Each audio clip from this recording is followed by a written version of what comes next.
যেমন ধরেন যে ঢাকার যেটা আছে এটা তো ময়নাতদন্ত হচ্ছে, আর কয়েকটা যে দেখছেন যে ডেড বডি তারা নিজেরই চলে গেছে, তো ময়নাতদন্ত কিভাবে হবে? টার্মিনাল গেছি এয়ারপোর্ট উদ্বোধনের দেখার জন্য না, আমি গিয়েছি যেটা ইমিগ্রেশনে আমার কত পরিমাণ লোক লাগবে এটা হবে এই জন্য।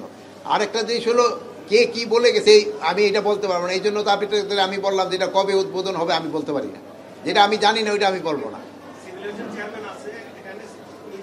সিভিল এভিয়েশনের চেয়ারম্যান আপনারা পরে জিজ্ঞেস করেন, হয়তো উনিও রিসেন্টলি জয়েন করছে, ওনার পক্ষে তো এই মুহূর্তে বলাটা সম্ভব হবে না। ইমিগ্রেশনের যে চালু যে সময় হবে ওই প্রস্তুতিটা যেন আমি নিতে পারি, আমার জনগণ থাকে এবং আমি ঠিক মতো তাদের ইউজ করতে পারি, এইটার প্রস্তুতি আমাদের। সংখ্যাটা তো আমার এখন প্রায় আমাদের এখানে 400-র মতো লাগবে। হ্যাঁ হ্যাঁ অবশ্যই। এই আমি জানি আমি ভাবছিলাম প্রথমে গোপালগঞ্জ জিজ্ঞেস করলাম।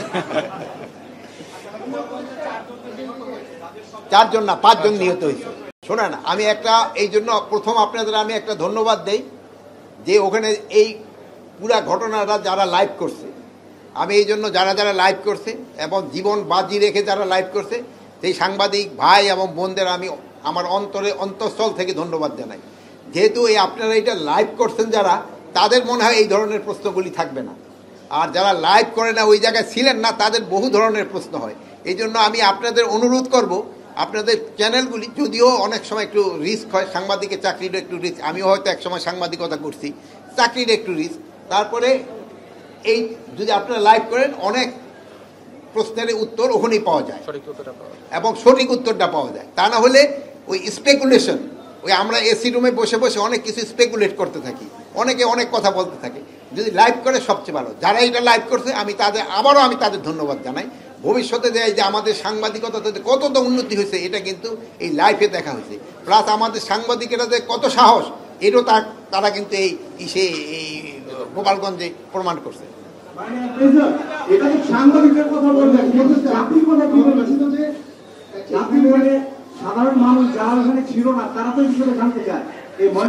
শোনান, সাধারণ বিষয়টা তো ওখানেই দেখতে পারতেন। ময়নাতদন্ত যেমন ধরেন যে ঢাকার যেটা আছে এটা তো ময়নাতদন্ত হচ্ছে, আর কয়েকটা যে দেখছেন যে ডেড বডি তারা নিজেরই চলে গেছে, তো ময়নাতদন্ত কিভাবে হবে? ওইগুলির যদি দরকার হয় আবার ময়নাতদন্ত হবে। ডেড বডি তো ইচ্ছের থেকে যদি প্রয়োজন হলে উত্তোলন করে তো ময়নাতদন্ত করা যায়। আরেকটা দেন একজন আর কারো